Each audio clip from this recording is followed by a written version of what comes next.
اب ہمیں مکی اور مدنی صورتوں کے اس پہلے گروپ میں جو دو جوڑے مدنی صورتوں کے ہیں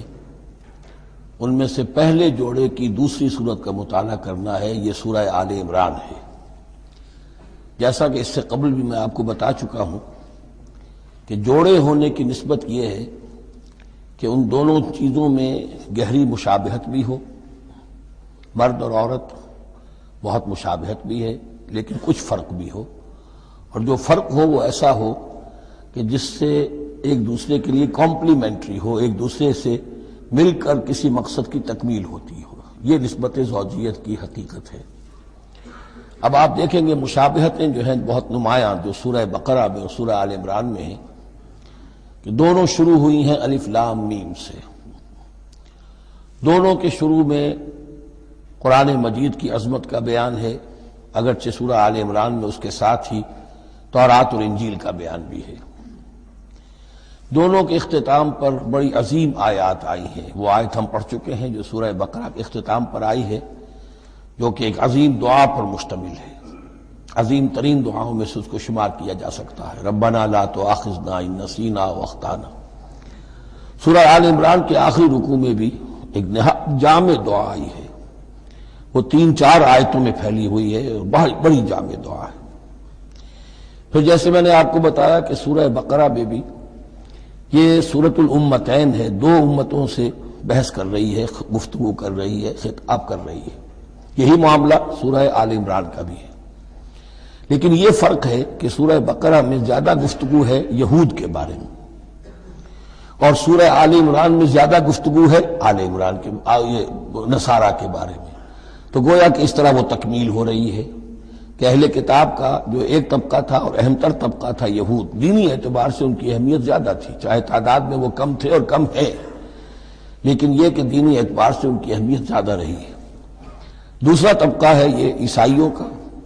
لیکن یہ کہ ان کا تذکرہ وہاں بہت کم آیا، یہاں آپ کو اس سورہ آل عمران میں زیادہ خطاب ان سے ملے گا۔ پھر جیسے سورہ بقرہ کا پہلا نصف جو ہے وہ 18 رکوعوں پر اور 152 آیات پر مشتمل تھا، اور نصف ثانی جو ہے وہ 22 رکوعوں پر لیکن 134 آیات پر مشتمل تھا، تو تقریباً مساوی دو حصے تھے۔ وہی کیفیت آپ کو یہاں ملے گی، بلکہ یہاں وہ بتمام و کمال ہے، دونوں حصے بہت مساوی ہیں۔ کل 20 رکوع ہیں، 10 رکوع ایک نصف اول میں ہے، 10 رکوع نصف ثانی میں ہے۔ صرف ایک آیت کا فرق ہے کہ پہلے 10 رکوعوں میں 101 آیات ہیں اور دوسرے 10 رکوعوں میں 99 آیات ہیں۔ پھر جیسے وہاں 3 حصے ہیں نصف اول کے، ویسے ہی یہاں بھی 3 حصے ہیں نصف اول کے، لیکن یہاں رکوعوں کی تقسیم نہیں ہے بلکہ آیات کی ہے۔ پہلی 32 آیات میں تمہیدی کلام ہے، جیسے کہ 4 رکوع سورہ بقرہ کی، اگرچہ وہاں روح سخن ابتدا ہی سے یہود کی طرف ہو گیا تھا، یہاں روح سخن ابتدا ہی سے نصارہ کی طرف ہے، لیکن یہ کہ یہاں کی 32 آیات اسی طرح تمہیدی کلام پر مشتمل ہے جیسی کہ سورہ بقرہ کے 4 رکوع۔ پھر یہاں 31 آیات براہ راست خطاب ہے نصارہ سے، خاص طور پر حضرت عیسیٰ علیہ السلام کی ولادت کن حالات میں ہوئی، کیا ان کا مقام اور مرتبہ تھا، کیا ان کی اصل حیثیت تھی، پھر یہ کہ ان کے ساتھ کیا معاملہ ہوا۔ یہ حصہ نازل بھی ہوا ہے سن 9 ہجری میں، جو شامل یہاں کر دیا گیا ہے، حالانکہ اس سورہ مبارکہ کا اکثر و بیشتر حصہ جو ہے وہ سن 3 ہجری میں غزوہ احد کے بعد نازل ہوا ہے، لیکن یہ کہ یہ حصہ جو ہے 31 آیات پر مشتمل نازل ہوا سن 9 ہجری میں۔ نجران ایک بستی تھی عرب کے جنوب میں یمن کی طرف، اور وہاں عیسائی آباد تھے، تو وہاں کے عیسائیوں کے سردار اور ان کے جو بڑے لاٹ پادری تھے وہ کچھ 70 عیسائیوں کا ایک وفد لے کر آئے حضور کی خدمت میں مدینہ منورہ میں، بات سمجھنے سمجھانے کے لیے کہ آپ کس بات کی دعوت دے رہے ہیں، اور کئی دن مقیم رہے اور بات پوری سمجھ بھی لی، خاموش بھی ہو گئے، پھر بھی بات نہیں مانی تو حضور نے مباہلے کی دعوت دی، اس چیلنج کو قبول کیے بغیر وہاں سے چلے گئے۔ لیکن یہ کہ بہرحال انہوں نے جو ترتیب جس شدت کے ساتھ ہونی چاہیے تھی ان کی طرف سے وہ بھی نہیں کی، یہ شرافت کا انہوں نے مظاہرہ کیا۔ بہرحال یہ 9 رکوع، یہ جو 31 آیات ہیں سن 9 میں نازل ہوئی۔ یہی نوٹ کر لیجئے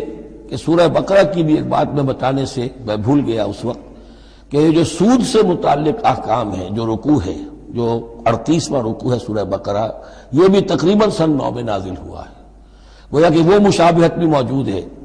کہ اگرچہ سورہ بقرہ کا اکثر و بیشتر حصہ غزوہ بدر سے قبل نازل ہوا، لیکن اس میں بھی کچھ آیات وہ ہیں جو سن 9 ہجری میں نازل ہوئی ہیں اور سود کے بارے میں آخری حکم ہے۔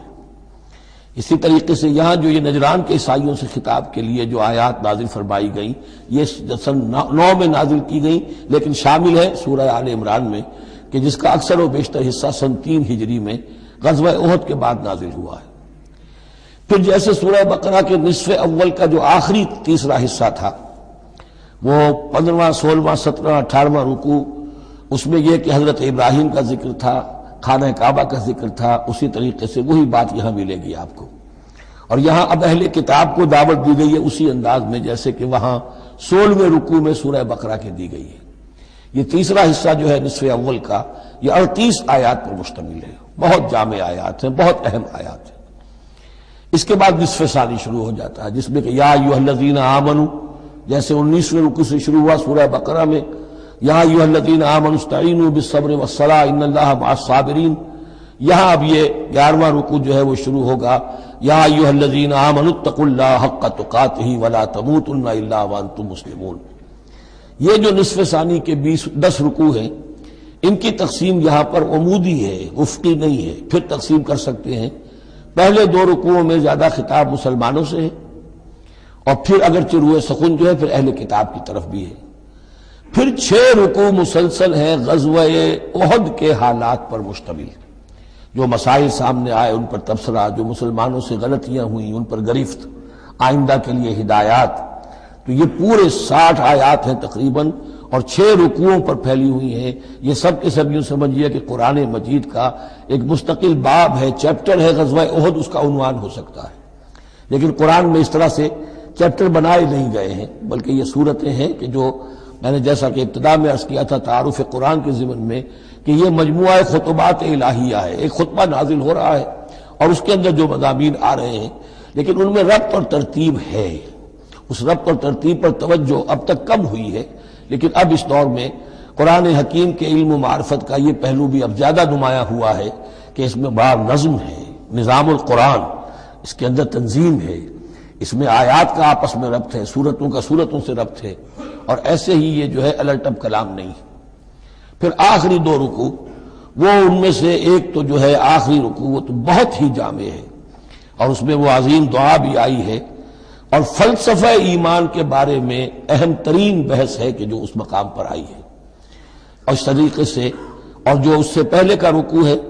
19واں رکوع، وہ بھی در حقیقت کنکلوڈنگ جس کو کہا جاتا ہے، سم اپ کرتے ہوئے پوری سورہ مبارکہ کے مضامین کو، بڑے جامع مضامین پر مشتمل ہے۔ تو اس طرح آپ دیکھیں گے، اور جگہ جگہ آپ دیکھیں گے کہ بعض اوقات تو الفاظ وہی آ رہے ہیں، وہی انداز ہے۔ وہاں بھی کہا گیا تھا مسلمانوں تم کہو ہم ایمان رکھتے ہیں اللہ پر اور جو کچھ ہم پر نازل کیا گیا اور جو کچھ ابراہیم پر اور اسحاق پر، وہی آپ کو آیات یہاں بھی ملیں گی۔ حضرت ابراہیم کا ذکر وہاں ہے، یہاں بھی ملے گا۔ یہود پر ضربت علیہم الذلۃ والمسکنہ والی آیت وہ یہاں بھی آئے گی۔ ذرا ترتیب کا فرق ہے، اور اسی ترتیب کے فرق کی وجہ سے ہمارے قاری صاحب جو ہیں حافظ مقبول صاحب وہ چکر کھاتے رہے ہیں کہ سورہ بقرہ میں وہ اس مقام کو پڑھتے ہوئے اور وہ چلے جاتے تھے سورہ آل عمران میں۔ تو یہ متشابہ کہلاتے ہیں، قرآن مجید میں متشابہ، اور یہ حفاظ کے لیے مشکل ترین مقام ہوتے ہیں کہ تیزی میں روانی میں وہ اس سے مشابہ جو مقام ہے وہ ادھر منتقل ہو جاتے ہیں۔ لیکن مضامین کے اندر آپ کو اتنی گہری مناسبت نظر آئے گی کہ جس کو میں نے تشبیہ دی ہے زوجیت، کہ ظاہر بات ہے کہ ہر حیوان کا جوڑا جو ہوتا ہے وہ یوں سمجھیے کہ 90% تو ایک دوسرے سے مشابہ ہوں گے، لیکن یہ کہ ان میں 5-10% کا فرق بھی ہوگا، اور وہ فرق بھی ایسا ہوگا کہ جو دونوں کے جمع ہونے سے کوئی نیا مقصد پیدا ہو رہا ہے۔ اب جیسا کہ آپ کو معلوم ہے تناسل کا معاملہ ہے، اس کے اعتبار سے مرد اور عورت کے جسم میں فرق ہے، لیکن دونوں سے مقصد تناسل جو ہے کہ آگے نسل پھیلے، اولاد ہو، وہ مقصد حاصل ہو رہا ہے، وہ یک طرفہ طور پر حاصل نہیں ہو سکتا۔ یہ نسبت زوجیت جو ہے قرآن حکیم کی صورتوں میں بتمام و کمال ہے، اکثر و بیشتر میں۔ البتہ ان میں گہرے تدبر کی ضرورت ہے، غور و فکر کیا